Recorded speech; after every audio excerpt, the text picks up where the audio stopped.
Yes,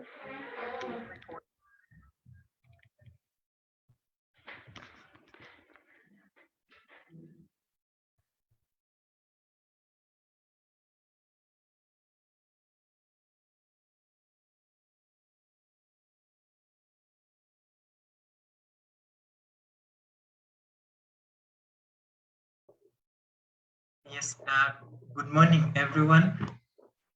Thank you so much for finding time for this very productive discussion. And as members keep streaming in, just feel comfortable, give us up to 3 minutes just to allow to admit everyone that has joined early, then we will start in like 2 minutes. But thank you so much. Feel comfortable. Make sure you have a pen and paper somewhere, because I'm sure there is a lot of great insights that will be shared in this forum that you don't want to miss out on. And so you better put something down from the session. Otherwise, feel at home. This is a webinar organized by Centafrique Consulting in partnership with Tende Pay. And you'll get to learn more about what they do and what they're all about in the session.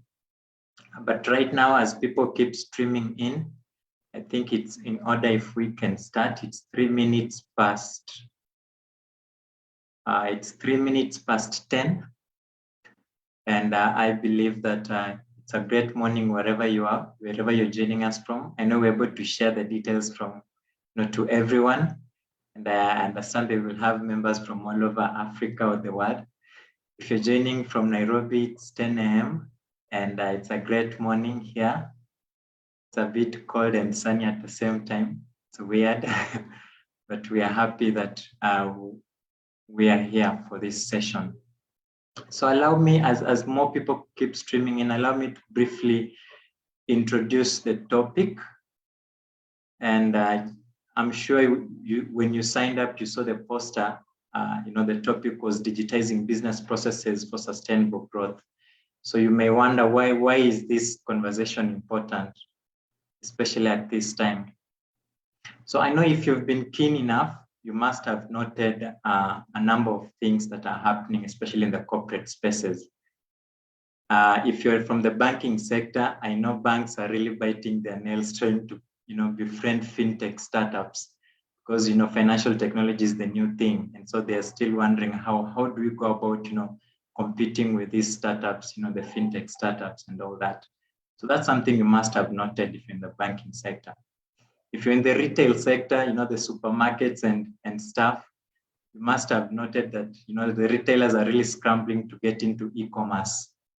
And because nowadays, especially with the generation of the young people that are dominating the market, everyone is shopping online. And so retailers are also really trying to see how they can get into e-commerce and probably serve more people. Of course, if you're in the media sector, again, there is also a conversation about traditional media houses are really unaware that even YouTube channels of these micro influencers, they have even more viewers than they have in their actual viewers of their channels. And this is again a very big disruption for the media industry, and they're struggling. So some of them are really trying to even go live. They will sometimes go live on YouTube for their during some of their key programs. And so this is again another disruption that is happening in the tech, where traditional media houses are really trying to compete with these individual micro-influencers on YouTube. And some of them have even a huge following than the media houses. And this is also something that is really disrupting the corporate space. Of course, if you're also from the radio side, the radio stations are also debating, should they also find a way of tapping into the Clubhouse and Twitter spaces that are going on, or what should they do? And if you're a TV station, do you need to go, YouTube live every time, or what do you have to do? So again, it's another, struggle and conversation, and they're trying to contemplate how to come up with the best strategy to just make sure that they also leverage on that. Of course, if you're from, again, the finance side, the central bank, that is used to controlling and regulating paper currency, now it's really struggling to see how they can regulate the digital currency. And if you're from especially the cryptocurrency space, you know the different coins that exist. And so the struggle is how does now the central bank as the regulator of the financial system really come in to also regulate this form of currency. And again, it's also another disruption that is happening in our corporate spaces.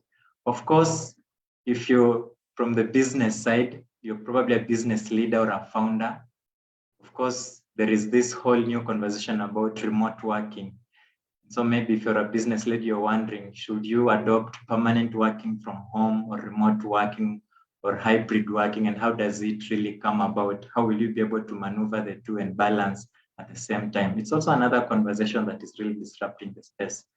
Of course, and finally, the biggest conversation that I've noted recently is about the data and the data conversation. Everyone is talking about data being, you know, the new oil or the new gold, the new whatever, as a biggest resource for companies.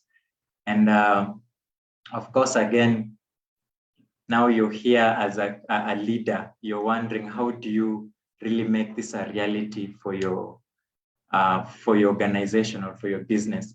So all these are questions that I know you're asking yourself, whether you're in business or you're an entrepreneur, or you're just a student, or you're even a public servant. I think all technology is affecting our form of life in every aspect, in every way. And so the big question is, how do we adapt to this? How do we position our businesses for sustainable growth in the midst of all these disruptions that are happening? And that's why we have this conversation today. So before you dive deep into the discussion and the panel discussion, allow me to introduce the partners that I mentioned when we started.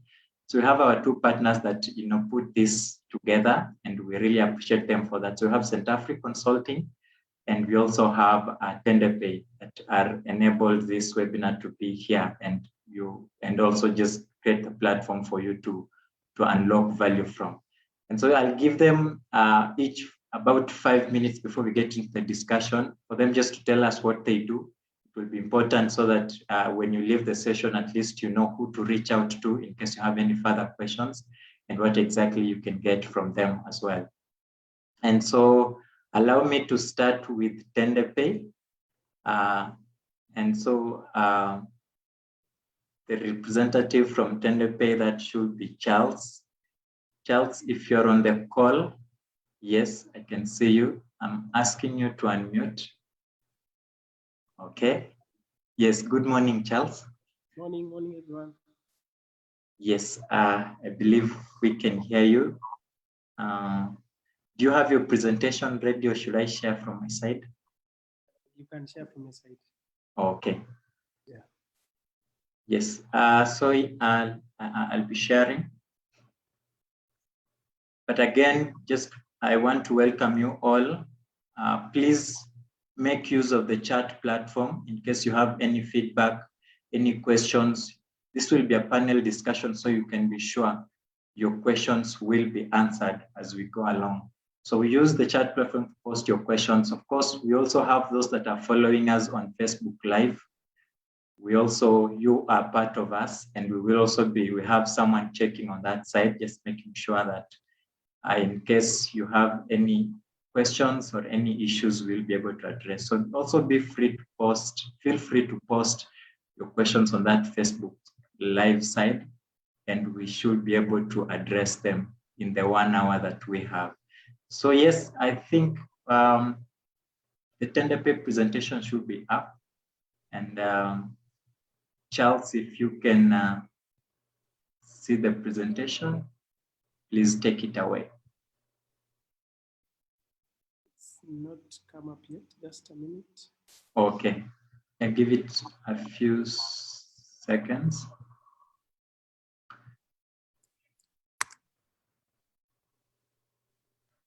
Again, I can't thank you enough for finding time to join everyone. Be sure, as I said, to note down something from the session. The discussion is very important for everyone across all sectors, be it an entrepreneur, a student, an aspiring businesswoman or man. And so feel free to tap into this resource. Charles, is the presentation up yet? I have it. I don't know if, I hope everyone else can be able to see, but I'll just go right ahead into it. Okay, thank you. My name is Charles Momanyi. I'm the head of technology here at Tende Pay.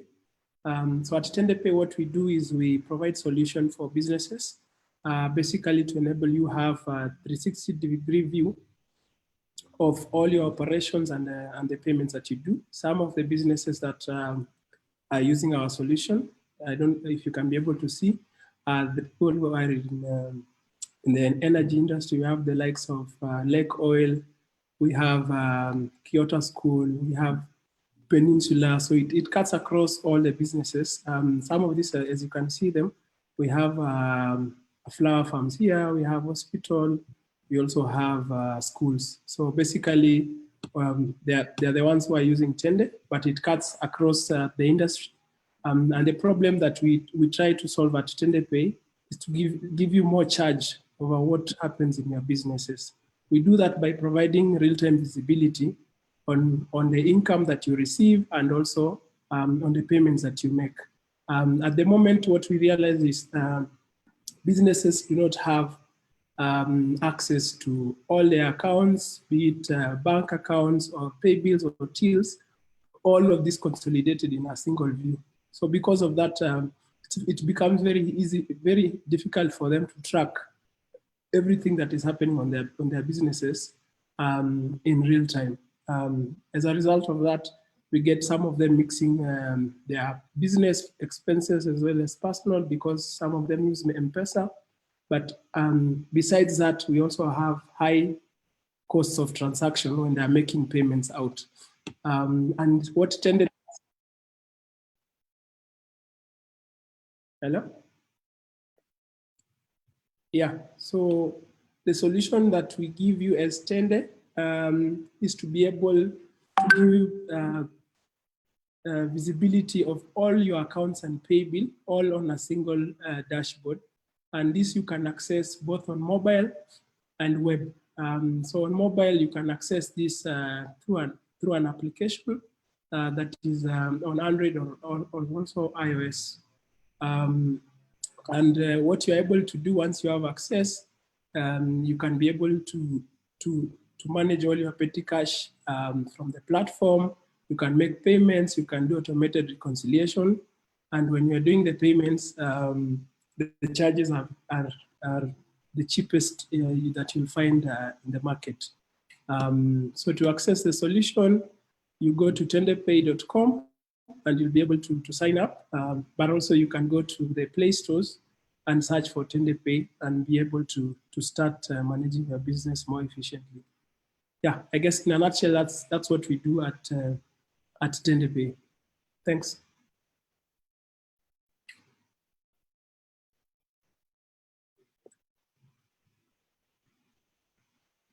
Eliud?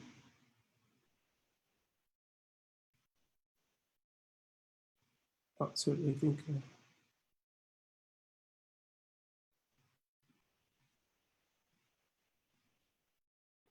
Hello? I think Eliud has dropped a bit, but I'll hand it over to my partner, John, to also introduce himself before we can continue to the panel discussion. Hi, John.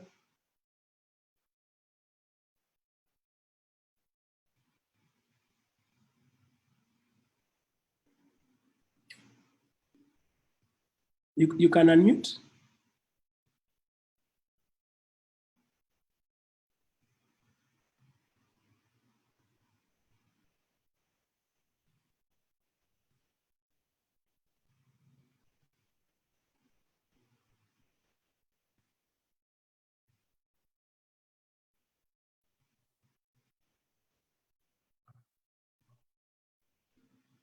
Yes, Charles, good morning. Morning. Sorry, I ran into some technical hitches. I'm very sorry. Okay. Are you done with the presentation? Because I think I missed a bit of it. My laptop hung there for a moment. Okay. I think I'm done, but I see that at some point people are not able to see the presentation. But yeah, I'm done. Unfortunately, maybe we will try to redo it at the end. If you can maybe share the screen on your side. I think it was because of trying to share the screen and trying to go live at the same time. So then my laptop crashed at that point, but we can be able to share the presentation at the end. Okay. Okay, thank you so much. John Mungai, please, if you're ready, you can take it away. I'm asking you to unmute. Hello, Elliot, you can hear me? Yes, I can. Thank you all for registering and participating in this webinar. I'm trying to share my screen. Kindly enable me share my screen. Okay.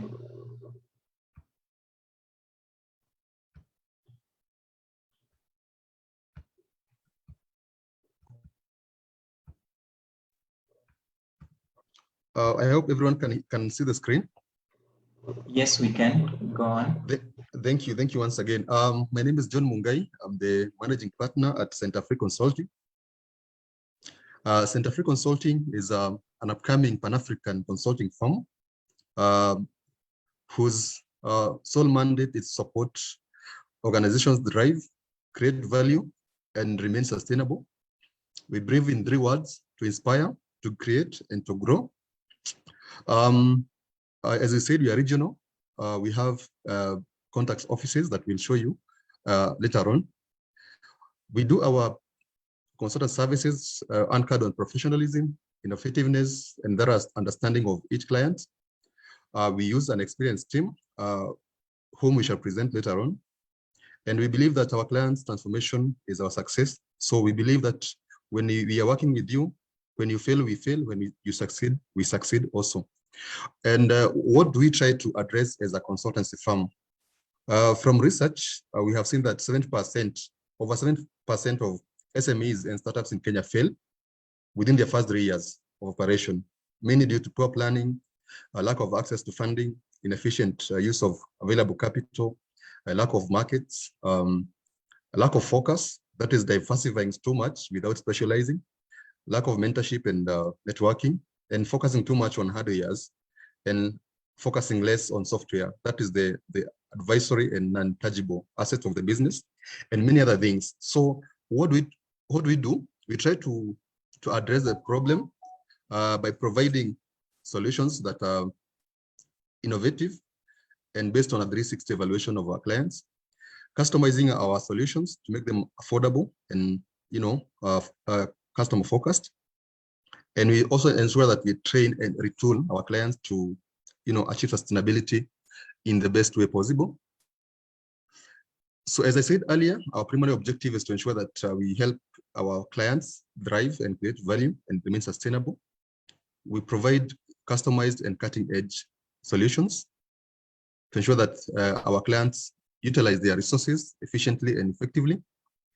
And we take pride in our clients' progress and growth, and because they have made us to be who we are right now. And we have clients across Africa. We can say we have clients in East, South, and West Africa. So our expertise in areas of experience on business support, on fundraising. We also do enterprise development support on strategy, business models, go-to-market plans, market linkages, 360 evaluations. We also do research and data. We do customized research designs, consumer and market surveys, environmental and employee surveys. We do statistical models, data processing, and also we do feasibility studies. We also provide support in project management, including design, M&E, and evaluations. We also do, through partnership with the likes of Tende Pay and Coachella, we develop and provide ICT and digitization advisories to clients to ensure that they remain effective and efficient. And that is the mantra of this webinar today. But most important is to ensure that whatever we do, the client gets to understand with his team or her team to grow. So we train them on what we do so that, we are not providing, or we are not just working with them every day. We are just giving them the strength to work even when we are not there. So our focus sectors spans across agriculture and agribusiness, financial sector, development aid, public sector, inclusive and gender responsive development, and access to finance. We'll show you some of our clients at the end. And why do we believe that you should work with us? We believe that Centafrique is the best partner, especially for startups and SMEs, because our team has deep understanding of our core focus areas. We tailor our solutions to make them cost-effective and risk-managed. We provide sustainable solutions and interventions to make your business thrive beyond, challenges. We have done it before with others. We'll show you, and we are glad that some are here and can attest to that. So from the insights of our previous advisories, we can, we derive our learnings and advise new clients based on that. We just don't do generic kind of advisories. We do result-oriented advisories based on your specific context and landscape. And most important is that we don't work alone. We believe in networks, we believe in partners, and you'll see we have serious partners, including Tende Pay, so that where, for example, we don't have strength, we recommend who can provide the best for you. That is our structure. I'll not dwell on that much. So we have a partner in Ghana, we have a partner in Uganda, we have a partner in Burundi, a partner in Rwanda, we have a partner in South Africa, and therefore we pride ourselves, in having different partners that can provide regional or landscape-based kind of advisories. So yes, we have said what we do. We are proud of our partners. So who have we worked with? And we are glad that most of us are here. Most of our clients are here. We have worked with the East African Farmers Federation. We have worked with a very, a very good model, our lady-owned enterprise that we have worked with from the start, called Apiculture Ventures in the honey and beekeeping value chain. We have worked with the microfinance banks, including Somac. We are very proud of our partner here, host today, Tende Pay. By the Tende Pay, they didn't tell you they are big boys in town. They have worked with big banks, and they have provided some of the big solutions that you see with the likes of KCB and other banks. We have worked with Elegant Credit, an upcoming microfinance, and many others, including Amica. We have worked with some agro-processing firms, including Fresh Pro, Lancel Investment, Kentest, KR Farms Limited. We have worked with other global firms, including Geonet, Global Supply Solutions Limited. We have also worked with other consultants, including Mwangi and Kamwara Associates, Woven Link Africa, and many others that we cannot mention, but we are very proud of them. And if time allows, we'll give them chance.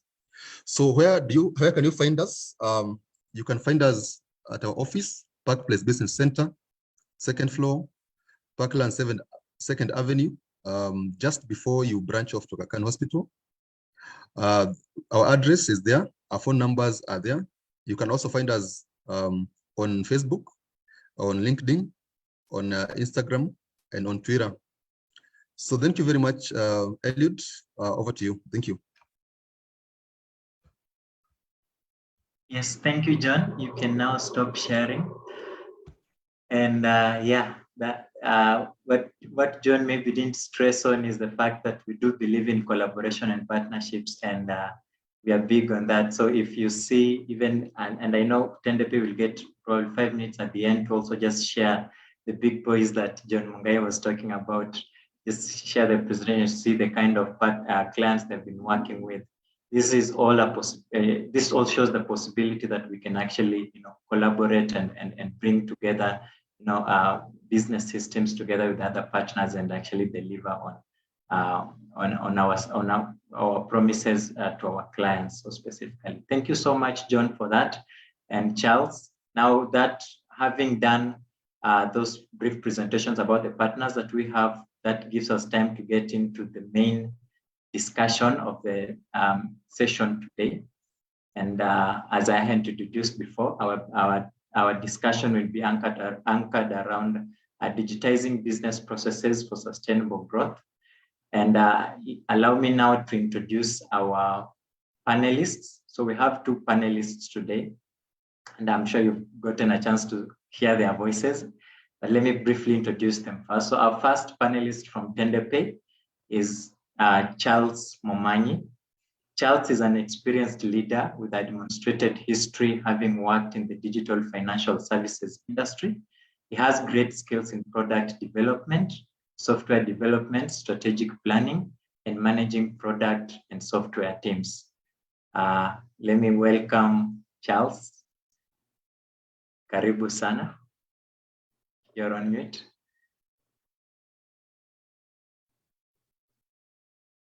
Okay, sorry. And Thank you. thank you. Karibu sana. Our second panelist is John Mungai, who will also help us dissect the topic of discussion. John Mungai, as he mentioned in his presentation, is an economist by presentation. I get to tell you that more about his, his bio and profile, but he is our team lead at Centafrique Consulting, and we are so happy to have you, Mr. Mungai. Also, just say hi to the audience before we can dive into the discussion, and also give more details, because I think I didn't have your bio, so you can take the chance to give more about yourself.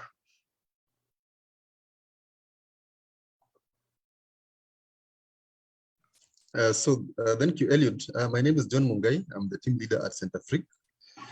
I'm an economist by training.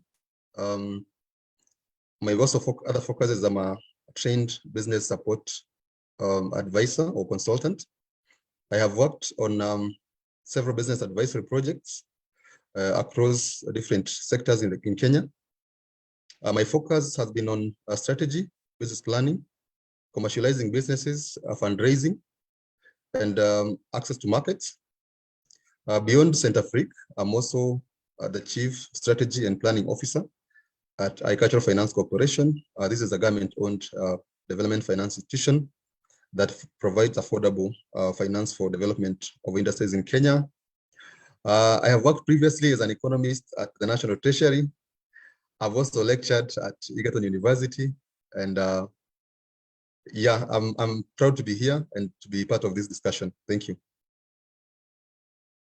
Thank you, John. And I'm sure the participants can appreciate the fact that you're bringing on board huge networks and and connections with you from all those areas you've mentioned. We are happy to have you and really eager to hear your insights on the topic of discussion.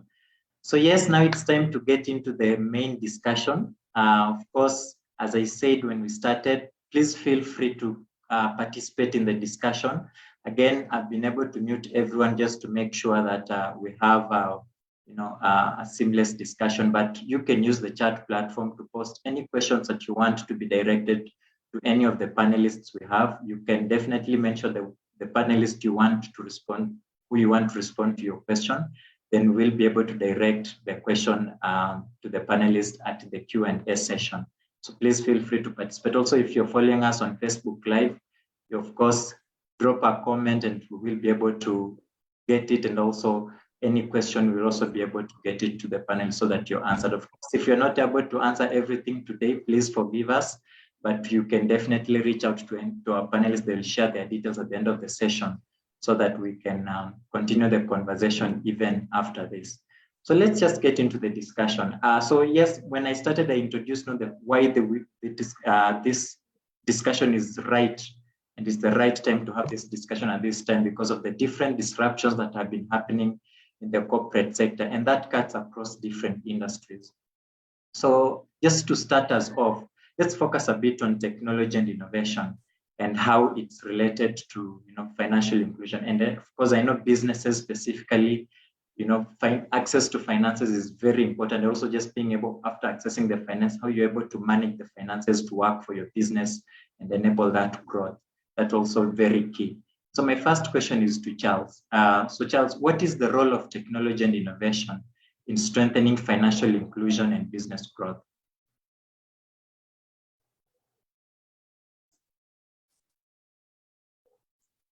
Yeah, thanks, Eliud.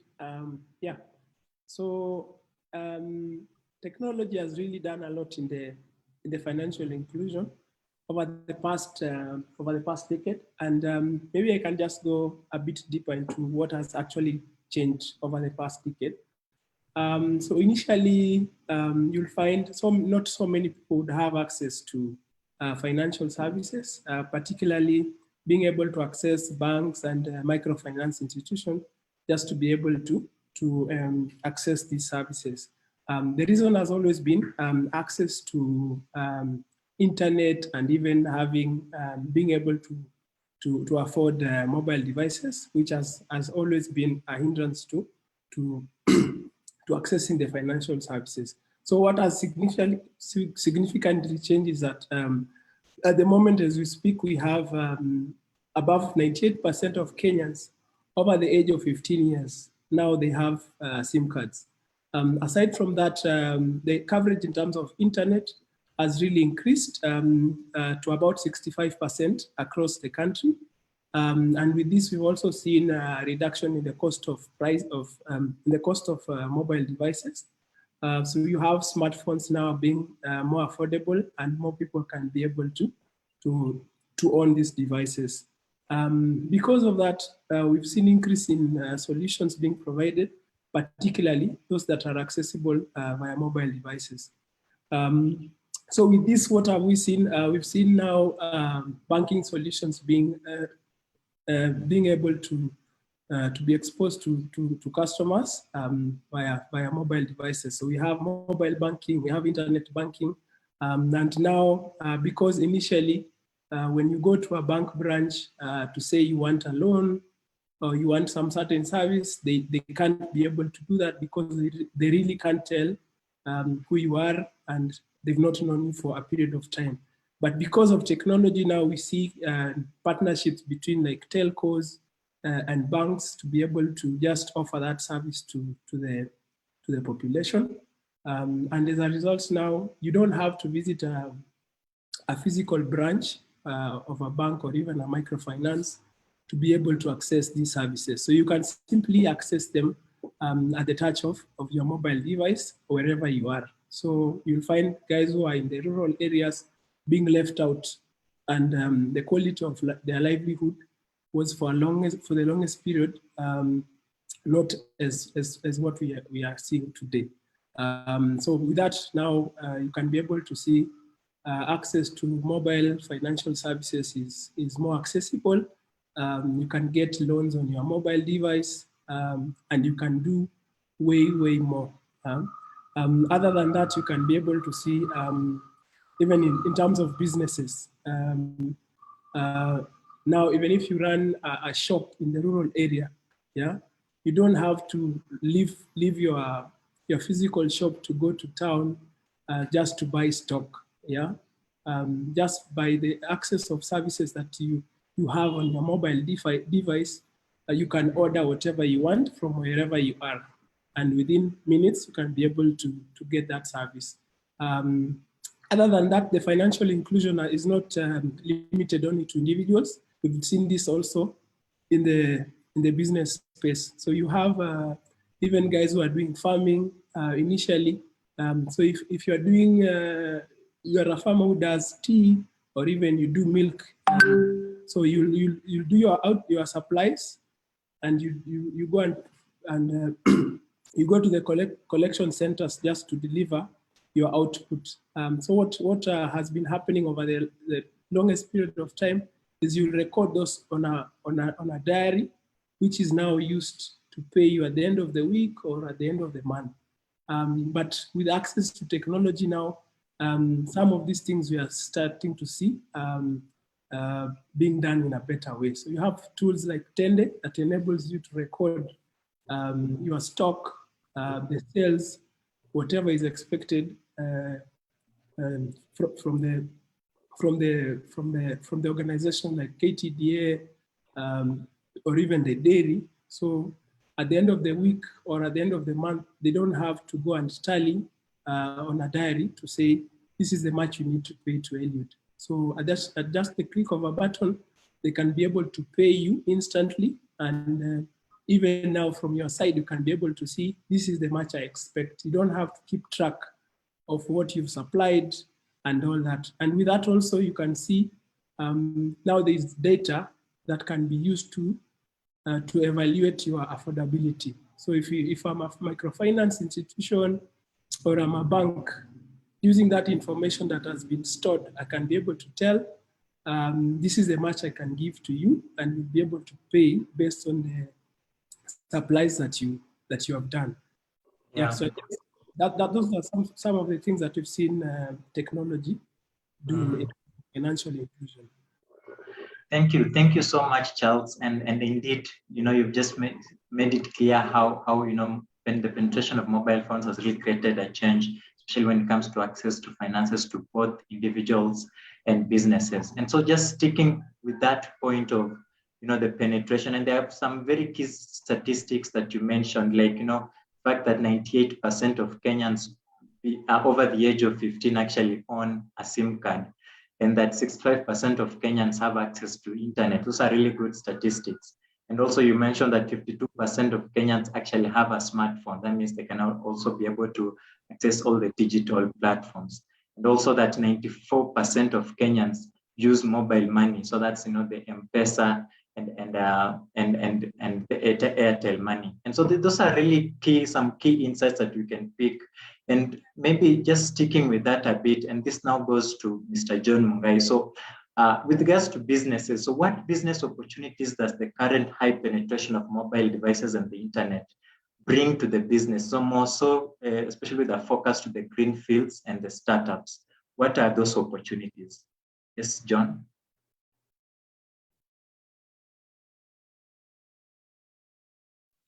Thank you, Elliot. Thank you for that. I think Charles has just put it, there as it is, that there's so much that, the internet penetration and mobile, mobile phone access has brought. But beyond that, for startups, I think the fact that many of us, as you said, over 98% of Kenyans aged 15 years and above have access to a mobile phone or a SIM card means that, they can access so many other areas. So this access to internet and, mobile ownership of mobile phone in Kenya presents a lot of opportunities, especially for startups. To start with, I think if you're starting a business, one of the key things that you'll be looking at is getting money or making money. Yeah, and you want to make money through efficient payment systems and quick payment systems. I don't have to walk to your business to purchase. I can purchase from where I am, pay real time. You access the money, for other purposes, and dispatch the goods or service to me. That's number one, access to efficient payment systems. Of course, in business, efficiency and, cost effectiveness is key. Number two, we are now moving from marketing in terms of the gazettes, the newspapers and the TVs. We're moving to the personalized or targeted marketing. Yeah.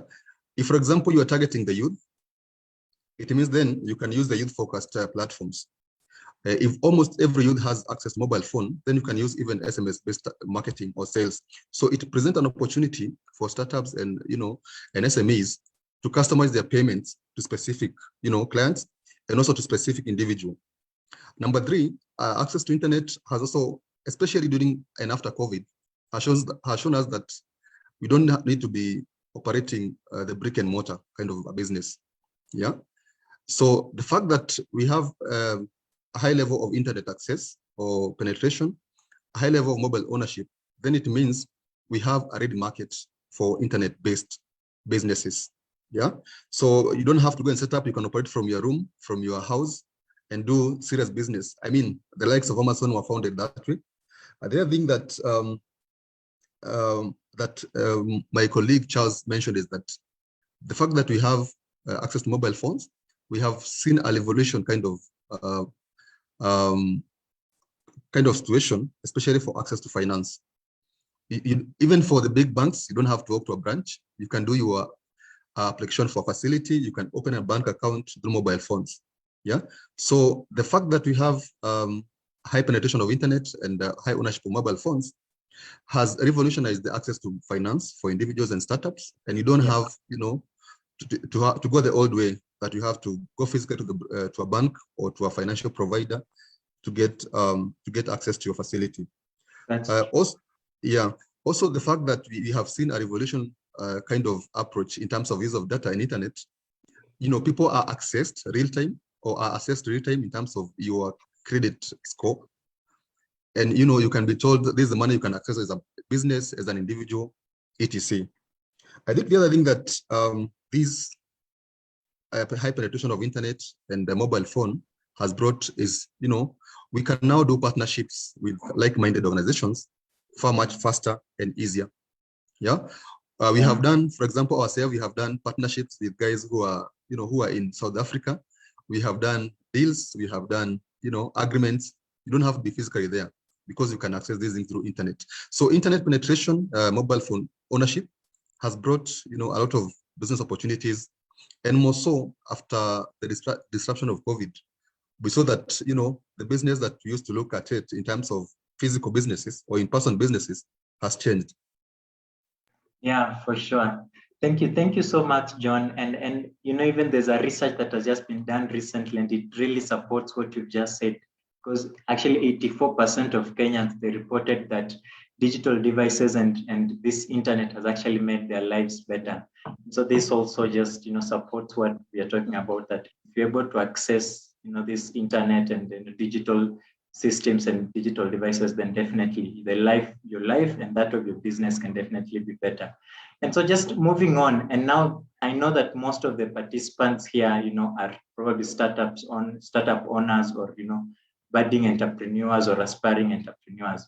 So I know when you start, of course, your business, you always start from the startup stage, but of course, no one wants to stay there forever, and everyone is seeking to grow.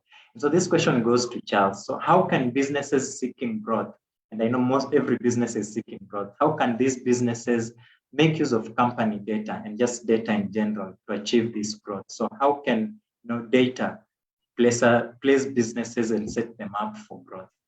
Charles? Thanks, Elliot. Yeah, I think at the moment, data is king. Data is everything when you need to grow your business for a lot of reasons. So one, when you have information, you're able to evaluate the level of productivity that you have in your organization, and also to be able to identify areas that you need to do improvement. And I can give examples of that. Aside from just doing better planning, you can be able also to make smarter decisions than just when you have information than just making decisions when you are in the dark. For example, when you have access to information and you automate it a bit, then you'll be able to tell in terms of productivity, how best are you doing? Are you utilizing your staff to the best of their abilities? Is it as per your expectation? What sells more? And in terms of even expenses, where you need to put your money, yeah. So essentially, if you're in production, like a factory, you work with different teams and all that. So you'll be able to see if you're in the business of making baskets. So there's the knitting, there's the design and all that. So in a day, if you have like 20 people, what is the production of your business? Are you making 40 baskets? Are you making 100? What do you need to do to be able to scale that? So that is some of the things that you need to be able to know to increase your output. So one, which area is labor intensive? Where do you have most wastages? And how do you cut down on that? Then aside from that, when you have this information, you'll be able to see, yes, probably you can be able to scale more, you can be more efficient, but because maybe you lack capital that requires you to scale up, you are not able to do that. Then you will be able to know at that particular point is when you need to access a financial institution or partner with someone who can be able to help you in that. But more beyond that is to be able to, things like your stock levels, you will be able to manage them better when you have data. So like for instance, you run a kiosk or you are doing a retail wholesale shop. Yeah, so normally you need to know at which particular time you need to order more of bread and less of milk, more of eggs and things like that. So those are the things that you need to consider when you want to run a business that is meant to grow. So when you have data, you'll be able to know when milk gets to a particular level in terms of stock, you need to do reorder. Yeah. Then with that information, the banks can be able to lend you more. And when you have data and you have tools that help you manage this even better, then you can really do well. Yeah. Yeah, for sure.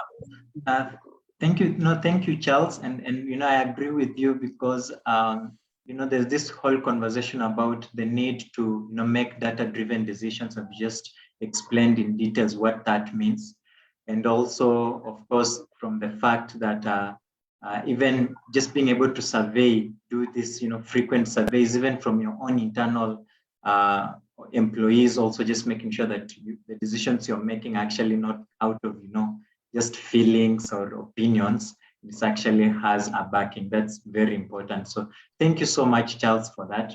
And as we head and this is to the panel, to the rest of the audience, as we head to the end of the discussion, of course, I will be diving into a Q&A session, just capturing the questions you're asking. And so please feel free to ask your question on the chat platform. Of course, I know when you registered, some of you asked a couple of questions, and so I was able to capture that. And so after this last question to John, we will now dive into responding to some of the questions that you asked while you're joining. And of course, with that, we will also have some of our other experts that are on the call, some of them that we've worked with and we're continuing working with. And of course, just to prepare them. So Calvin, I know we have Calvin Otieno on the call. Calvin is one of our experts, and I'll just be able to introduce him shortly when we get into that session of responding to the questions from the registrants and the audience. And of course, we also have Pauline, who is also one of our other partners. I'll also be able to introduce them, but yeah, they're on standby, and many other experts that are on the call, just to make sure that your questions get an expert response and an expert view, which is very important so that you can actually rely on the insights that we are giving you from this call. And so just Mr. Mungai, to our last question to you. Now let's shift the focus a bit now to the customer. So of course, we know how important the customer is at the end of the day. Every brand, every business is trying to achieve this customer loyalty or customer, being able to love the customer. Of course, some people say customer loyalty is a lie. You'll never achieve it. But I believe we can be able to get there. And so my question to you is, how can enterprises embrace and use digital systems to build sustainable businesses and grow this brand royalty? Mr. Mungai? Thank you, Mr. Elliot. I think picking on what you're talking about, customer loyalty, it is true. There are customers who are loyal to a certain brand. For example, if you look at iPhone users, iPhone users, they are, I don't know, it's like a cult. They value the business, they like the business, so it is there, and you can create one. So I think going away from the brand loyalty is about how we can use systems, or how we can digitize our businesses to grow them and make them sustainable. I think, as I said earlier, COVID has taught us that the future of business is no longer person or in-person kind of business or physical presence kind of customer. That we need customers that they can access us, and we can access them without the need for them visiting us where we are.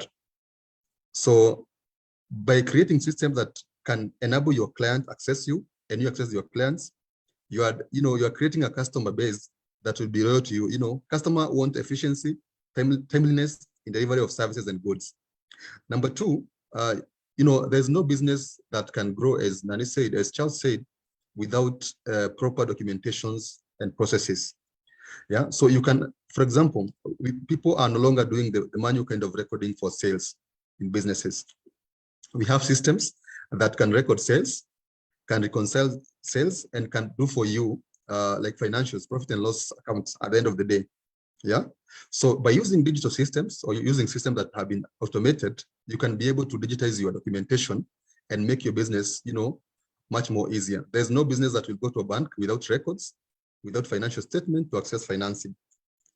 Number three, you can use your digital systems or processes. You can digitize your business to ensure you are cutting costs.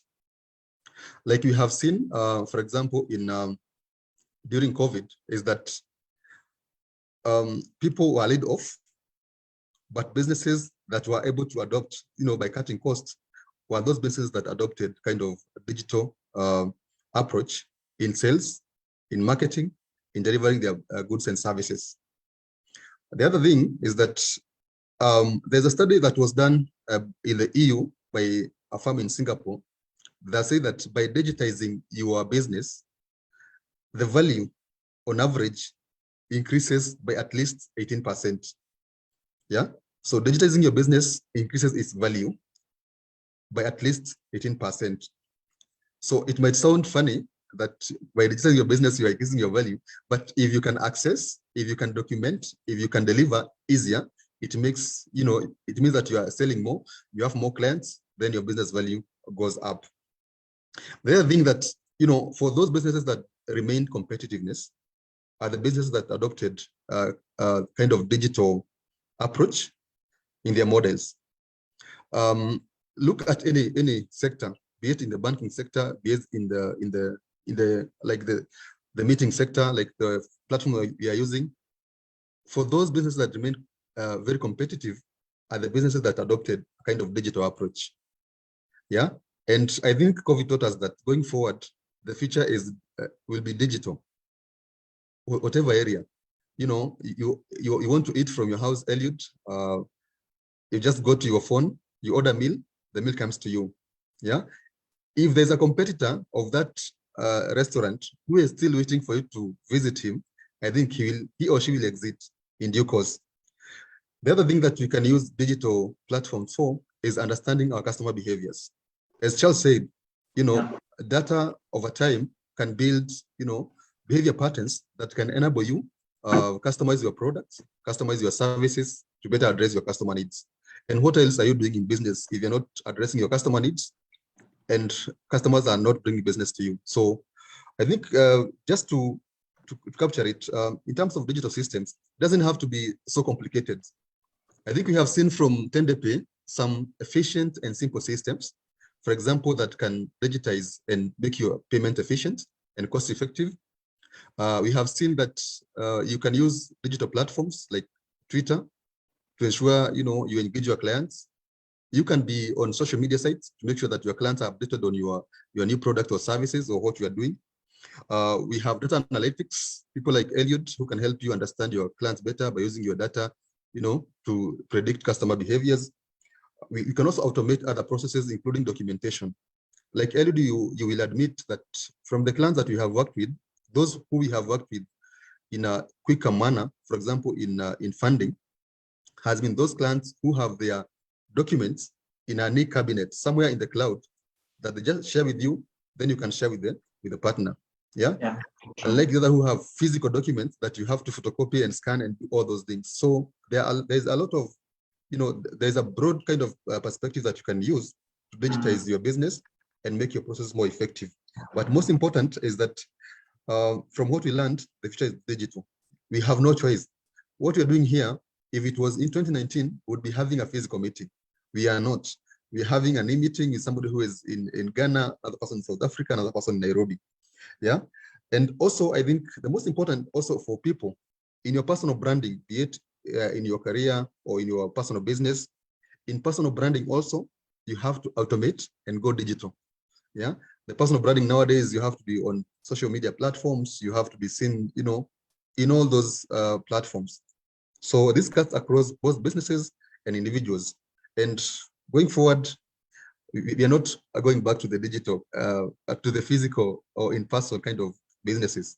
It might be a hybrid, but digital will remain a key aspect going forward for all businesses. So we better embrace them and embrace them early. Thank you. Very true, very true. And thank you so much, Mr. Mgai, for putting that across, and just the need to be able for you to invest in the systems and digital platforms, and not just systems and digital platforms, the right digital platforms that actually work for you.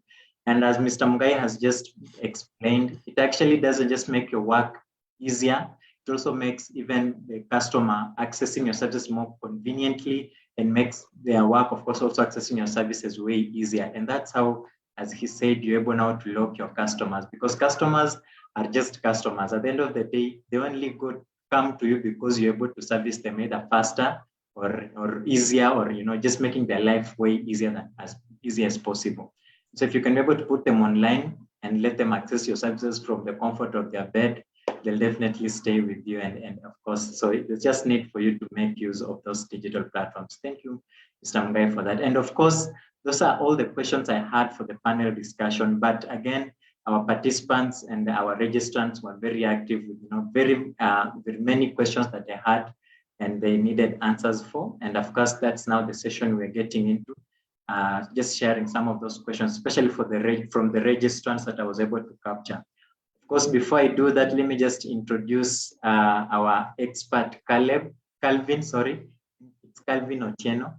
Let me ask you to unmute. Yes. So just a brief introduction, who is Calvin Otieno? Calvin is one of our experts, and I'm sure he will be able to, let me first of all confirm that he's on the call. Calvin, are you there?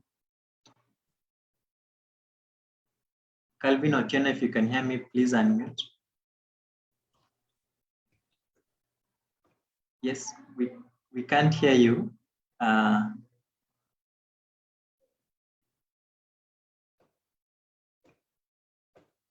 don't know if I think you're connected to audio, but yeah, we're not able to hear your audio. Maybe just fix that as we go, but I will come back to you. So yes, Calvin is one of our experts. Once he's able to fix his audio, we'll be able to hear from him. But just diving into the questions, and these ones, our panelists will just require very quick responses. So take at most 1 minute responding to each of these questions. There are a number, but I don't want to leave any outside, because again, the participants joined specifically because they wanted some of their questions answered, and so it would only be right and fair if we give them a response. And so one of the questions is, how do I address the concern around digital literacy in my organization? So yes, as much as the conversation has always been about let's go digital, let's adopt digital systems, let's embrace technology and all that. But the reality is we have people, employees, and people in the business who are not really literate when it comes to digital systems. There are new things, they're not able to work with them. So how do we handle this? So maybe let me give this to Charles. If Charles can hear me, please respond to that in 1 minute. Okay, thanks, Edith. Yeah, I think that's a very genuine concern, and it happens quite a lot in a number of businesses. So basically, it depends with the level at which the business is. But there's one thing that cuts across. One, the staff that you are having, they need to understand the value that that technology brings to the organization, and even in the solution that you choose to adopt for any of the processes or any part of the business, it needs to be simple enough for them to understand. So the idea behind going digital and using technology is not about making a solution that is very complex, because one, you'll get into resistance from some of the employees, because if they already are used to doing things in a certain way, and then the solution comes with complexity, then you'll find a difficult time trying to convince them. But one, other than just having sessions with them and explaining to them the benefits that come with the use of technology, then the adoption will be a bit better. But aside from that, depending on the bit that is being digitized and employed into the organization, it's important also to have frequent training for the staff and just taking them through the solutions that are being employed by the organization, to carry out some of the tasks. Like if it's a reconciliation, you'll be able to advise them. You take more time doing this manually, and then it means your output is not as expected. But when you use a tool that automates most of the repetitive tasks for you, then you'll be able to achieve more in a less period of time. And with that, you are more productive. And then if there are things like incentives, when you're more productive, you get a bonus, or there's something that you earn better than the rest of the staff, then I believe the adoption will be quite high. Yeah. Yeah, for sure. Thank you, Charles. Just of course, 2 points you've mentioned: simplicity and capacity development. So make your systems as simple as possible so that your employees enjoy it, and of course your customers also find it easy to use them. And of course, a case where they're not able to really work with them, then train them. I think those are thank you, Charles, for just making those points very clear. And I hope the participant that asked that question will get help from that. Of course, if you need any more help, especially with training and even developing the kind of systems that you would work for your organization, of course, you can reach out to any of us at Tende Pay and Centafrique, then we'll be able to help you further. The second question, and this goes to John Mungai. So this, the participant is asking, so there is this, whole conversation about tech, but now there's also the human touch that needs to come to it. So I think he's struggling with how to blend the two. So how do you blend tech and human touch? As much as we're saying, yes, tech is the way to go, but there is aspects that need, human touch. And so how do you make sure that you have a balance of tech and human touch in your organization and in your processes? John, if you could attempt that. Thank you, Elliot. I think maybe what you can say from what I can say to start with is that if you look at, for those who are lucky to have experienced the handset, the booth, the telecom booth, we can say that mobile phone has brought more touch, has enabled us be more in touch with each other as compared to back then, where either I don't have a phone, I had to walk to a booth, to call somebody who will now go and call somebody to come and talk to me. So I think tech and mobile has enabled us, interact much further. I can talk to my mother or, in the village much easier, yeah, as compared to back then, where you had to write a letter, take it to the bus stop, get somebody who can deliver it, for her to read, take a week and come back to me. So I think if you look at that perspective, then you can say tech and, digitizing things has enabled us be in touch with each other, be more social as human beings. But most important, it has also, you look at the other end, enabled us, become more inhuman. Like there is a trending story of a CEO who fired 900 employees over a Zoom call like this. That is being inhuman because somebody cannot even let that sink in. So how can we blend the two? I think as startups, as entrepreneurs, as business people, we need to ensure that we don't replace technology with the people. Yeah, and because processes without individuals, they cannot function. And remember, these processes are driven by people. So make sure that you are human. You train your guys well, even for those who are slow learners. Let them understand that processes are making their work easier, not taking their work away. Yeah, and if you have to tell them you're making to enable you make more profit, for example, if you're profit oriented, and based on that, you can also be more human to create, or increase their remuneration. What I also seen is in terms of technology is that we can also develop. It has also helped us develop and support charitable causes far much easier. We have seen the cloud, the kind of fundraising that is done online, and it makes Elliot from where he is to contribute his 10 bob. I John contribute 100, and we support somebody who has a challenge that needs all of us. So I think tech and mobile has come to make us more human, more social, but also we need to avoid the situation whereby we are firing, or we are firing people over Zoom calls and making people lose their livelihoods, other go and get psychological disorders and commit suicide. So let us ensure that as we embrace digitizing, we're embracing it with human face, and we are making our people, develop further rather than feeling left out. True, John. Thank you. Thank you for that's a very important point. And even I agree with you. And there's all this conversation about people complaining that tech is coming to replace their jobs. And so some of them hate tech because they're like, a job that would have been done by 100 people, those are 100 employment opportunities, is now done by one system. But again, I think my thinking is this tech is also creating different kind of jobs that are even better. So you just need to upskill yourself with the current times. So if there's a system that has come in place, how can you now work with that system? Of course, different jobs will be created at the end of the day. So, but thank you, John, for just making that clear. So, Calvin, I think I sent an unmute request to the wrong person the other time. So, Calvin, let me ask you to unmute. Please try now. I've asked you to unmute. Calvin, if you're still there.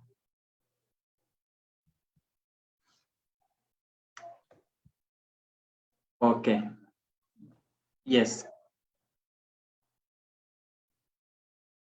No, unfortunately, we still can't hear you.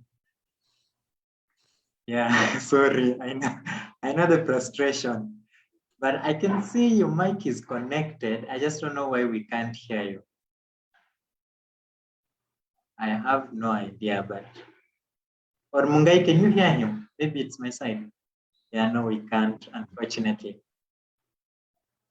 Sorry, Calvin, but yeah, we'll definitely have that sorted. If we can't, you can just use the chat platform to respond to anything that you see that maybe you want to add on.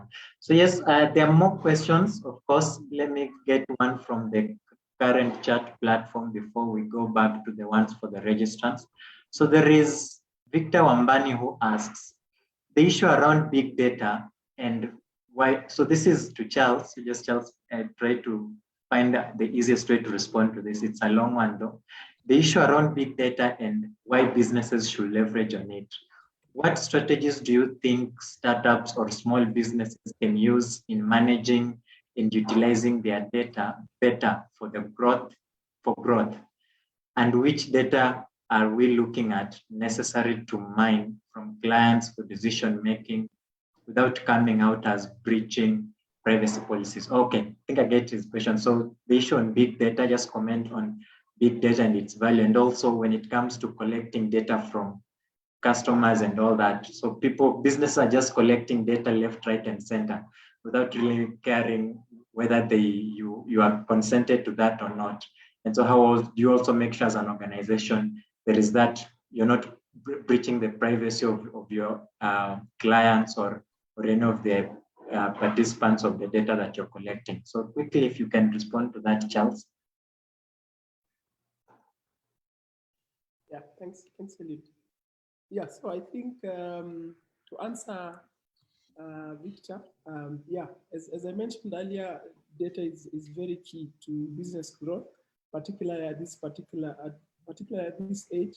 In terms of small or startups or small businesses, when you're collecting the data, you need to be conversant of some of the regulation that we have at the moment.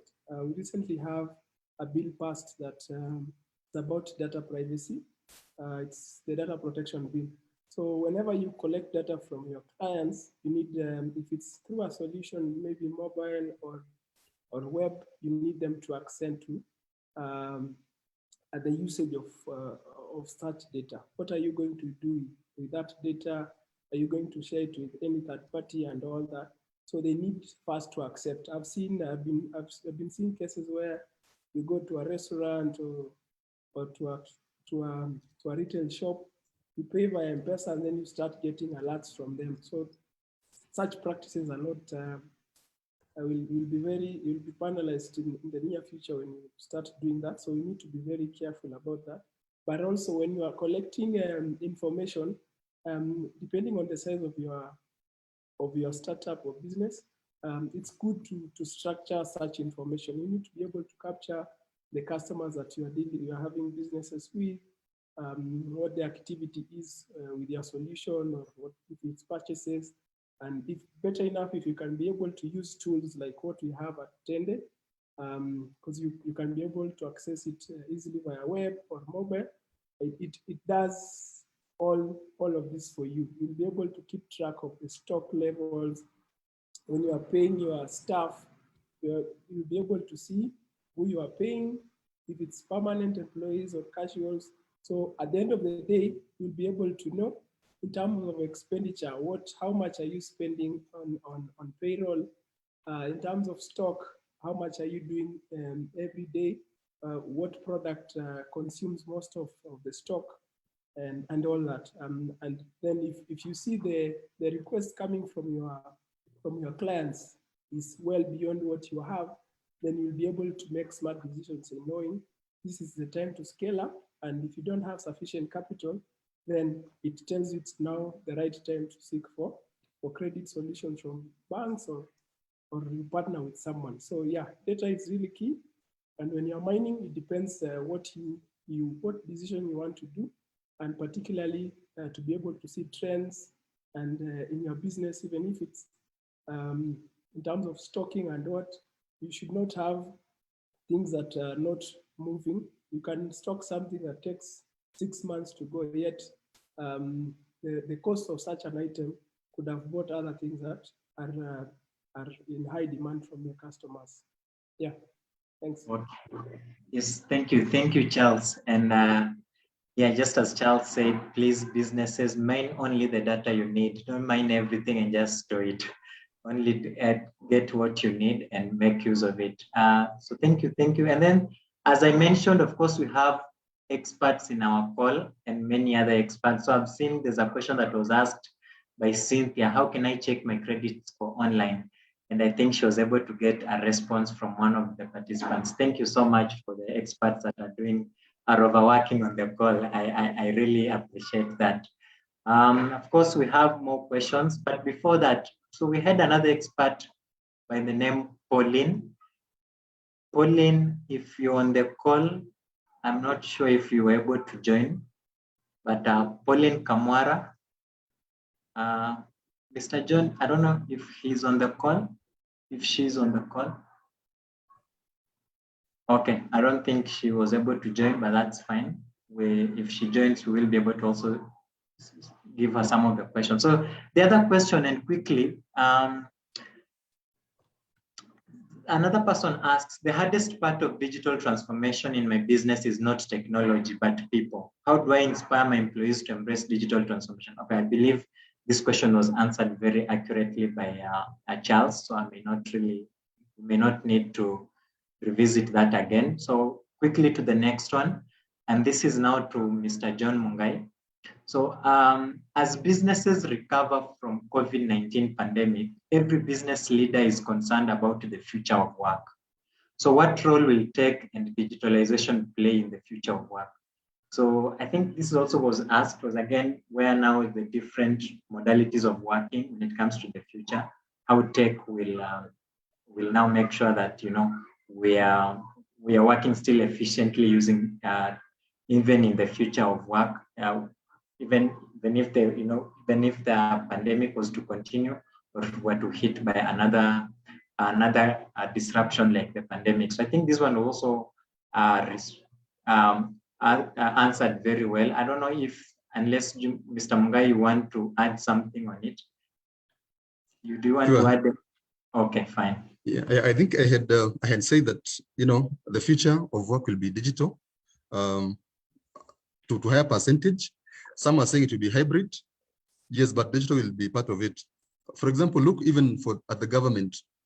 If the government could digitize issuing of your ID, application of your driving license or renewal, I mean, it is everybody who is embracing the future of work. Yeah, the future of work that you'll be serving people, delivering your services, and people paying you without people being present, physically present at your business. The same case with your employees. I think we have read across, even here in Kenya, we have companies that have embraced working from home. I think we are one of those companies that, yeah, we have employees working from as far as Mombasa, but delivering our services. So future of work will not be physical. the brick and mortar kind of version is going to, of course, it will be there, but it will not be as prominent as it was 3 years ago. Yeah. So as a business leader, what do? Start preparing your people, as we said, both the fast and slow learners. Start putting systems in place, start having digital systems in place. Get people to guide you on how to do these things. Talk to Tende Pay, talk to Centafrique, talk to other consultants, get your things sorted. Thank you. Yeah, for sure. Thank you, Mr. Mugai. And of course, as a business leader, of course, your concern should always be productivity and saving on costs. So I believe remote working really saves on costs and I think makes people more productive. I think there's no employer who has complained that people are not working because they are working from home. So I believe there's still productivity. And of course, you're saving on costs like the office space and the tea that you have to serve them is also reduced. But again, yeah, for sure. So as much as you, at the end of the day, if you're reducing costs and definitely being more productive, then there is only value in you adopting, the future of work, which is remote and the different modes of working. Another question, and this is from Boniface Amaya. He's he's a retailer, I think from Selfridges, Siaya. So that's a supermarket, I believe. So he asks, so this is to Charles. He asks, midstream change of technology in business can be very expensive in terms of data integrity and time. So retail businesses like supermarkets may be forced to close for days during such processes. So what safe and swift solutions are available for us? Okay, I'm not sure if, yeah, so midstream change of technology in business can be very expensive in terms of data integrity and time. So what safe and swift solutions are available for that? Charles, if you got that question correctly, you can just give a very quick answer.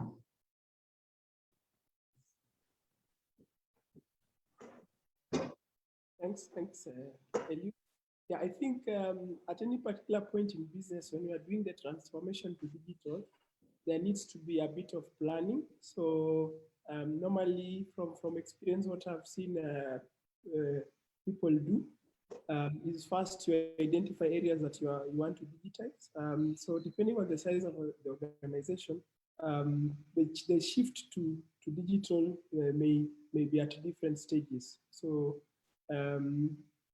some may choose to do big bang where you digitize everything at one go, but in bigger organizations, you'll be able to do it in phases. So you say the first phase, probably you're just starting off with the stock management. You digitize that. Now that we are talking about retail, then you have dry run. So if it's a retail store that has if it's a retail wholesaler that has different stores, you can start testing that with specific stores just to ensure the data that is being used is as expected.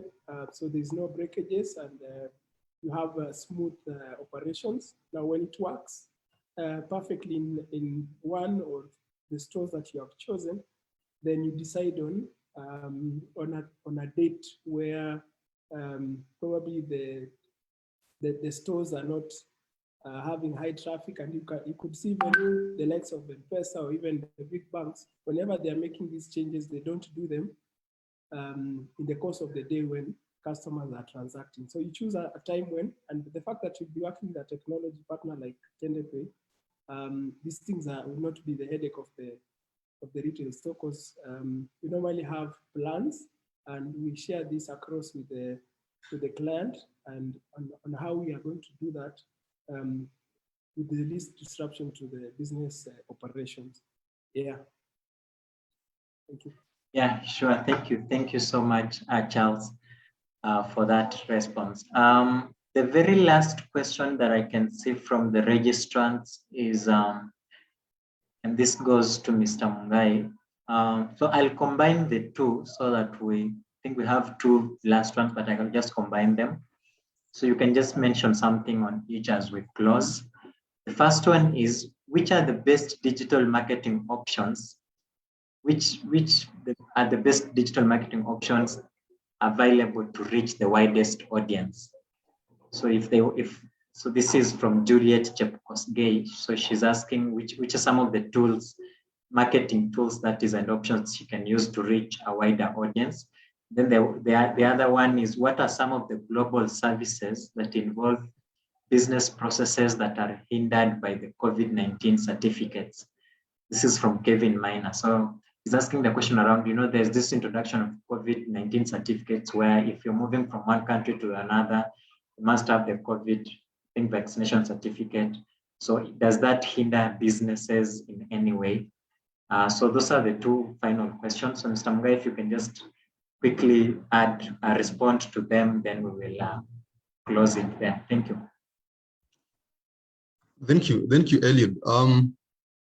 I think that's a good question. In terms of best digital marketing options that an enterprise or an SME or startup can use to reach the best audience, I could say that the first answer would be, it will depend. For example, if you're advertising your services, for example, in terms of professional service, the best applicable platform would not be, let's say, Instagram. If, for example, you're doing promotion of your advertising, for example, as Centafrique, you're advertising our services, we have seen that if you're targeting certain group, you can best capture them using a certain platform, let's say social media platform like Facebook.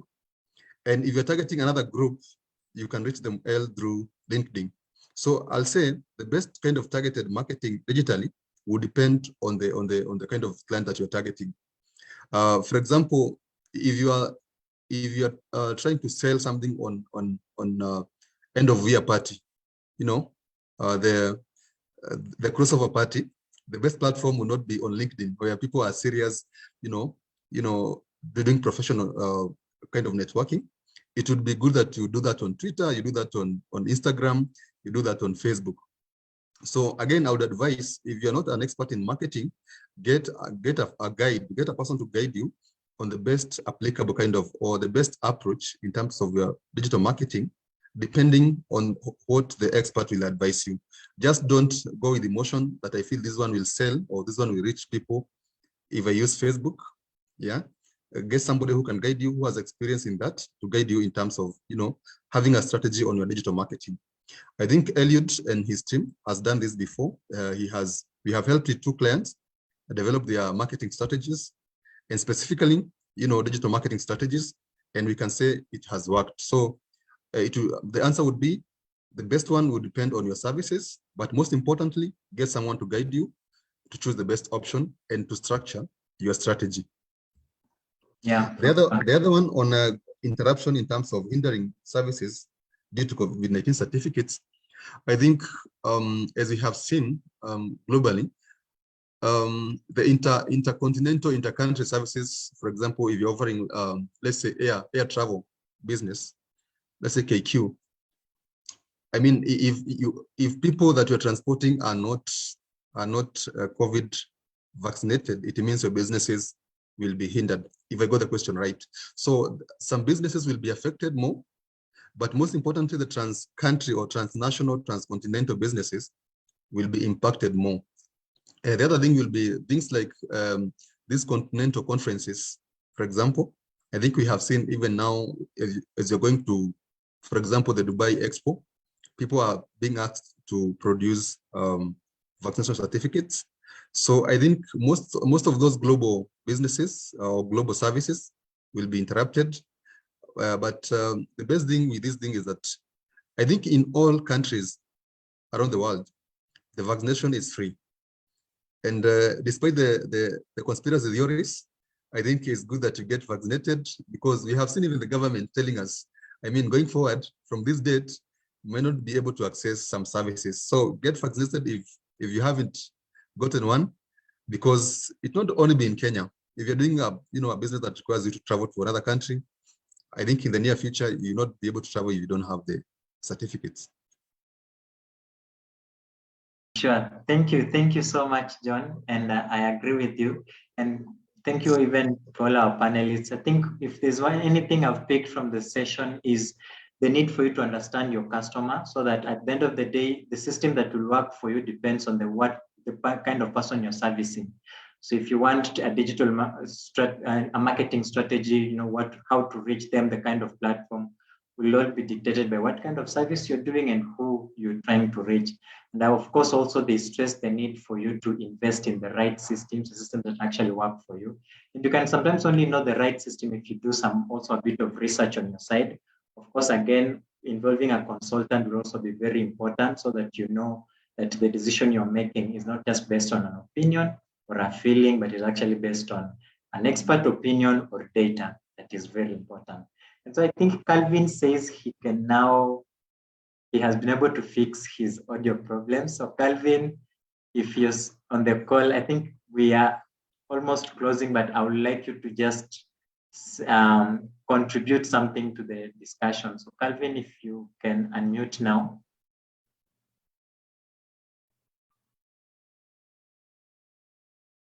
Yes, Calvin, I've asked you to unmute, please. Okay. Yes, can you, sorry for that. Can you hear me now? Yes, we can hear you loud and clear. Okay. First of all, I just want to thank all of you, particularly the Centafrique team, plus the Tende Pay team for putting this up together.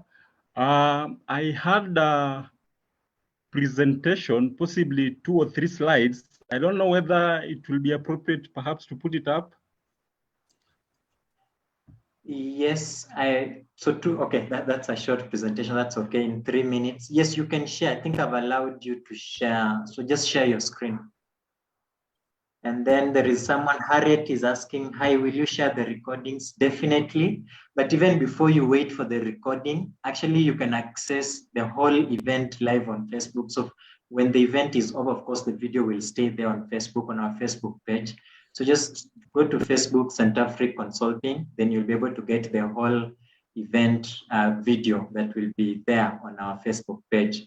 So you can, but of course, I will also just follow up an email to all of you that attended and registered with the recording and any other information that you would need. Calvin, if you're ready, go ahead and share. I think you should be able to do so. Yes, just 1 minute, please. And I hope to the participants you were able to pick something. Just use the chat platform. Tell me there is a question by something. Okay, there is a question someone is saying. I didn't get that. So let me see. What is the question? So there is a comment from Chege Kabiru who asks, we are Starehe 90 Limited, an investment company. We finance ideas, SMEs, all that. Okay. So I think you can also use the chat platform to share information about your businesses, contact, so that people can reach you for sure. Use the chat platform to network. I think that's what's happening. So someone said there's a question by something. Please just post that again, because I must have missed it. Abel, you said there's a question, or if you want to respond to it, I will also give you the chance to do so. So yes, Calvin, 3 minutes, you have them. Please go ahead. Okay. I don't know whether you're able to see the presentation. Yes, we can. Just put it in presentation mode, but we're able to see your slides. Just okay, just a moment.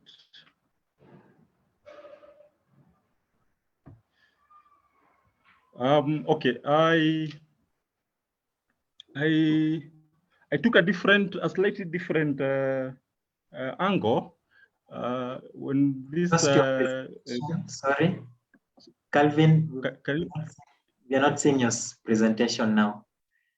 Oh, sorry. Yeah, you. So just after Calvin, Abel, you will okay. help me respond to that question from the participant that you mentioned, or maybe before Calvin, Sam. So Sam, please ask your question. Calvin let's respond to this question, then we'll come back to you. So It's okay. something, let me ask you to unmute and ask your question.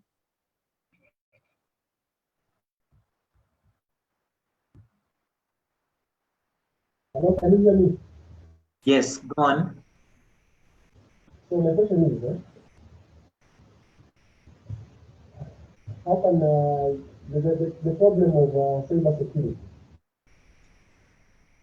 Hello, can you hear me? Yes, go on. We can hear you. Yes, my question is, Yeah. my question is, how can SMEs manage the risk associated with implementing information systems, knowing that most of them don't have even an IT department, and we have seen cases of cyber security on the rise. How do you address that? Thank you so much, Sam. That has been gotten. John Mungai will get a chance to respond to it later after this presentation. So Calvin, take it away. Are you able to see my screen? Yes, Calvin, we can. Just go on. Okay, fine. Now, I was saying I'll be very brief because I know time is not our best ally.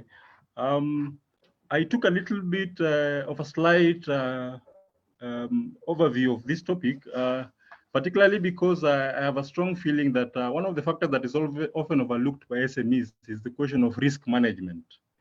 And I tried to blend the topic in question of digitization of business, digitization and risk management. And I came up with two slides. First of all, the history of digitization and why perhaps it's very important. I borrow heavily from history. Of course, you remember the Industrial Revolution in Britain. That is in the 17th century. But you know, prior to that, we had the Agricultural Revolution in Mesopotamia, which is present-day Iraq. And today, now we're in the information age, which is the digital age, and which, of course, creates an emphasis on why perhaps we are discussing the issue of digitization. Secondly, I look at the digital transformation tools, of course, robotics, Internet of Things, artificial intelligence, cloud computing, predictive and data analytics, blockchain, machine learning, and of course, big data. And of course, its application now, we've seen it's heavily applied even for banks, for example. They rely heavily on data mining and big data analytics to execute their KYC, know your customer tools. Then the question of risk now emerges when you look at the confluence between, or rather confluence between digitization and sustainable business model. And you realize risk is at the center of it all. So the reason why, and perhaps what informs even the emphasis that we are putting on today's webinar, is the significance of risk management and how we are using digitization to help us manage risk for SMEs.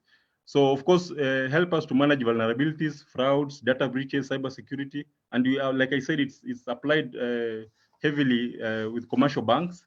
Then it also helps us to manage information access and transparency. It helps management to manage business costs, and that one has been emphasized by Charles and other people who have talked. And also efficiency in decision-making, data security management, performance appraisals. We're able to know perhaps which employee is more relevant, which one is not, which roles are supposed to follow up. And also we're able to track our compliance, whether you're complying with the risk protocols and also even perhaps regulatory protocols.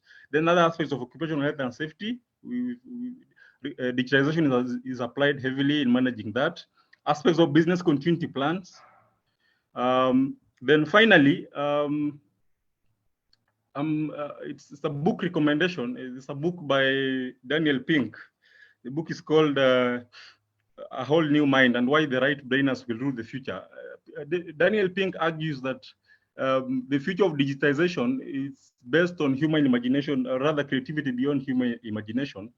And someone had asked that how perhaps do we blend other technology and human technology and the human touch.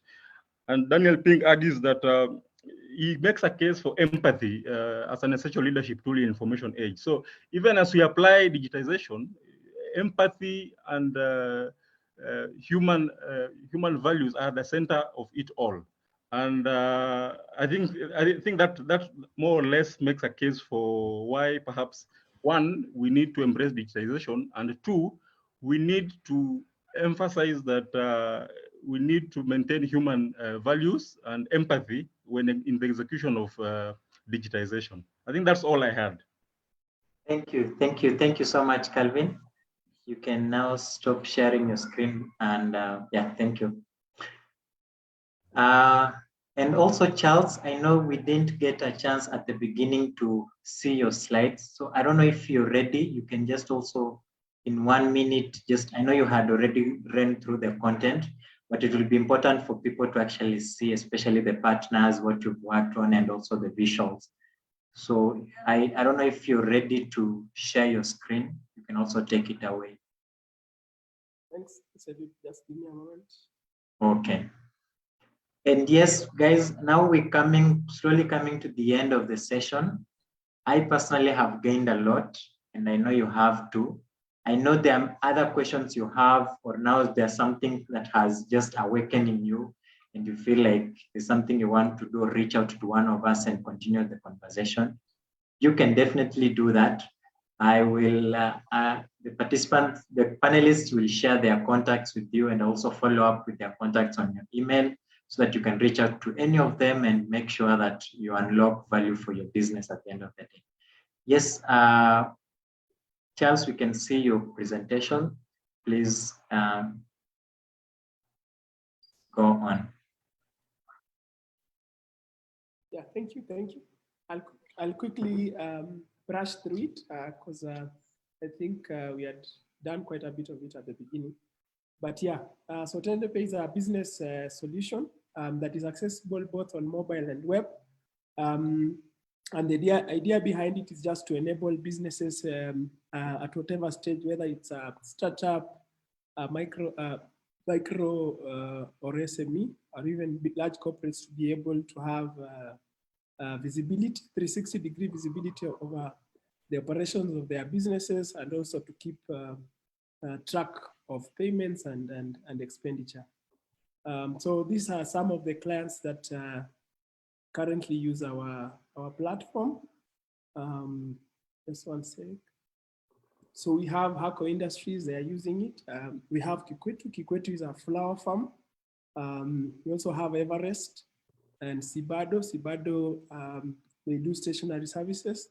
We have Lecoil Group. Lecoil Group is a conglomerate of companies. So they have one that deals with gas. We have the one that deals with petroleum.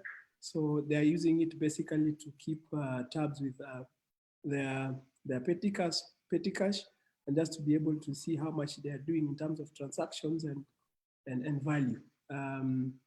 Other than that, we also have Raingold Motors. For those who drive BMWs, this is a care shop for BMW in current. So they're using it also to just keep track of their expenditure and keep tabs with their stock.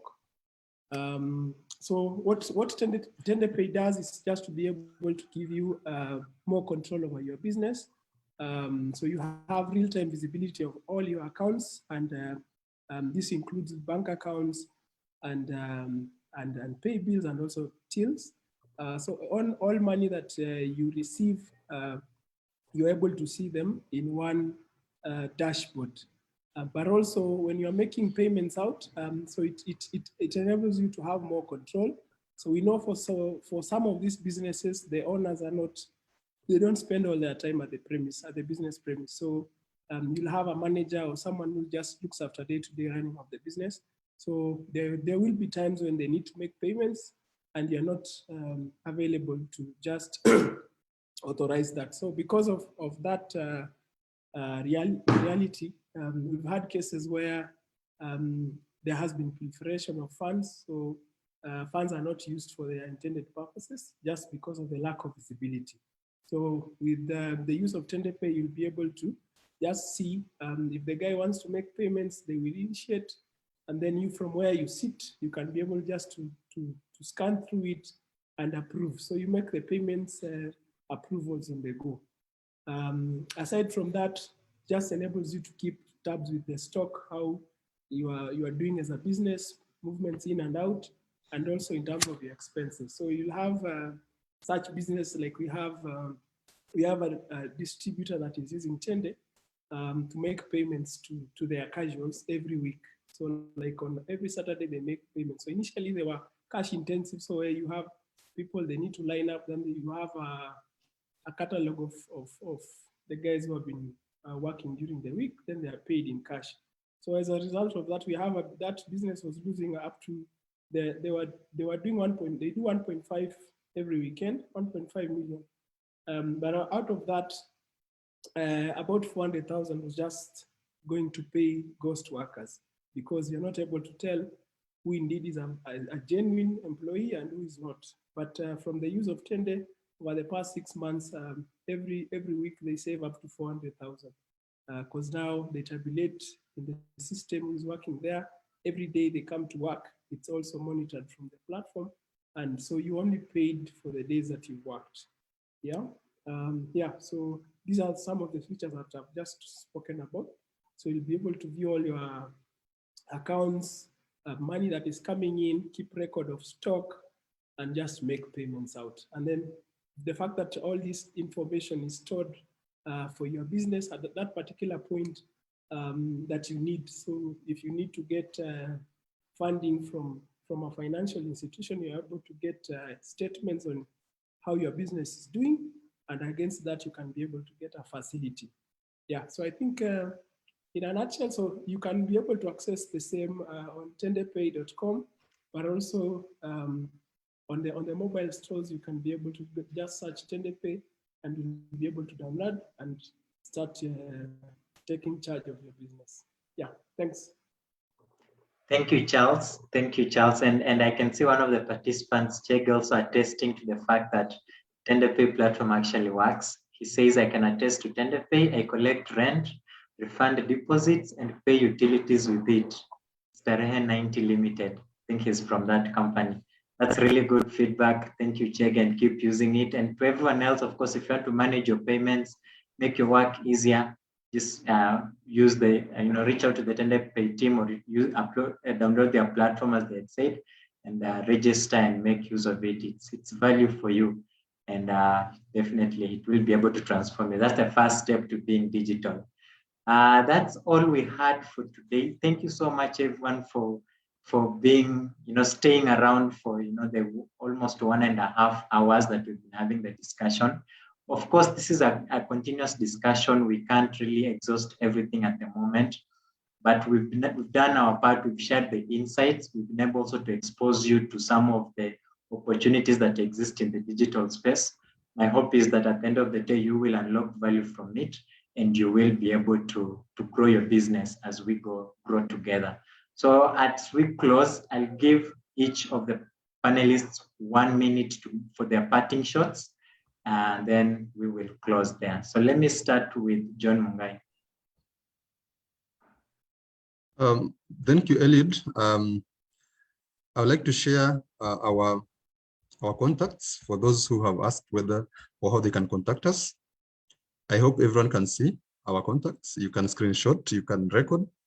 There was a pending question by one of the participants that asked, how can SMEs manage risks associated with implementing the systems, given that most SMEs don't have IT departments? I think Charles has delved into that you don't need, nowadays don't need to have the department that deals with this. You need a consultant, enable one like Tende Pay. You need an enable consultant like Centafrique who can, be managing you can outsource that service. They can manage your platforms, including risk management, including cybersecurity, and everything will be sorted. So my parting comment is that as we finalize this forum and going forward, I would urge that all the participants, both individuals and businesses, we put more emphasis on getting experts, handholders, and work with us. And that is the only way that will create sustainable businesses, that will grow our businesses, and that will grow our economy. Most important, at Centafrique, we are open to to both startups and existing businesses. And we don't discriminate. We provide customized services to ensure that they are affordable to you. And, we provide them in given timelines to make sure that, you derive the best out of what you do. Otherwise, I thank you all of you for participating. And it has been a nice discussion. And I wish we could have continued for another 1 hour, but unfortunately, time is not on our side. Thank you, my fellow panelists. Thank you, the expert guest, Mr. Calvin. And we hope to see you soon. We're also rolling out some other some other services together with Tende Pay. We will be communicating with you, and you follow us on social media sites to be able to catch up on what you are doing. Thank you very much. Over to you, Elliot. Thank you, John. And I also want to thank the participants, especially I've seen some very good numbers from Starehe 90 Limited. I even saw that in the registrants list. Thank you, Starehe 90 Limited, for gracing our webinar and just being there and actively engaging the audience as well. We appreciate that. Of course, I can also see some really good feedback from people as they leave. You can see Sally saying it was a great session. Azali says it was productive. That's Ali Zani saying it was productive. Brian Nyarango says it was a wonderful session. Elias, who says, I have learned a lot and God bless you all. And Sam, who says it was a wonderful discussion. Of course, all that feedback just points to the fact that we've actually created value, and thank you, our panelists, for that. Charles, your parting shots?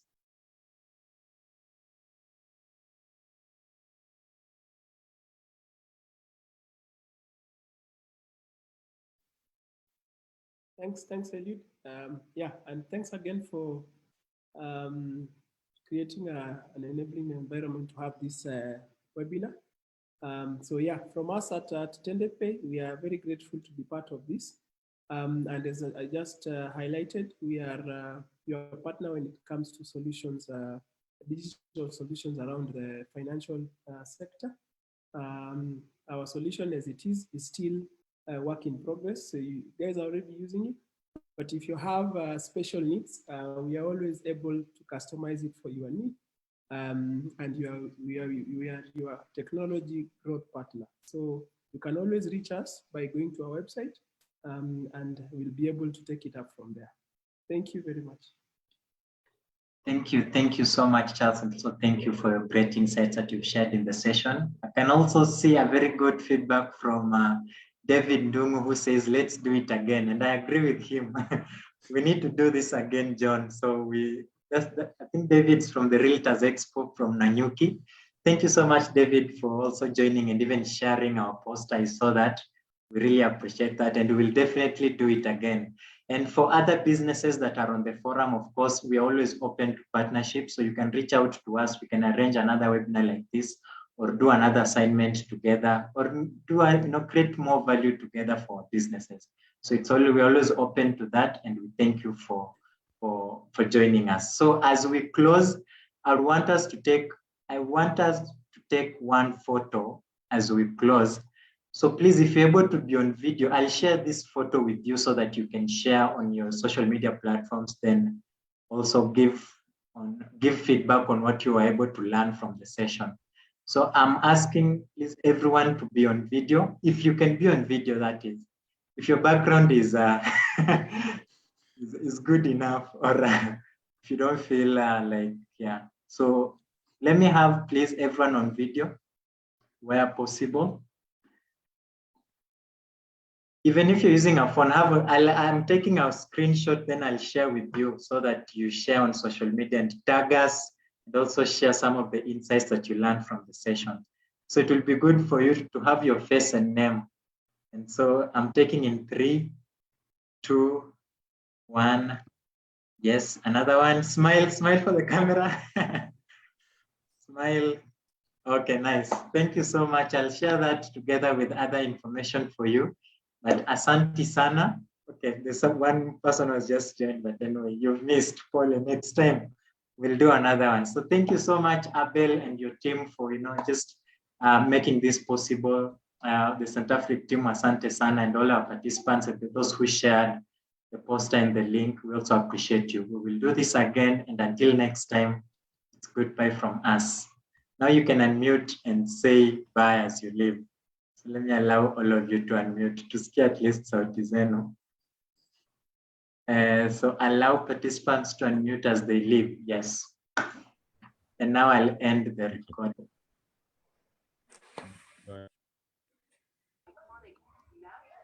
Thank you. Bye, guys. Thank you and bye. Thank you. Bye. Very much. Thank you. Thank you too for joining. We'll see you next time. And I will reach out with more information on how you can unlock more value.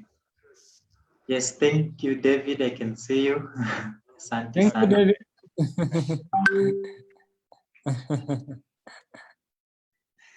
Thank you, Abel. Yeah.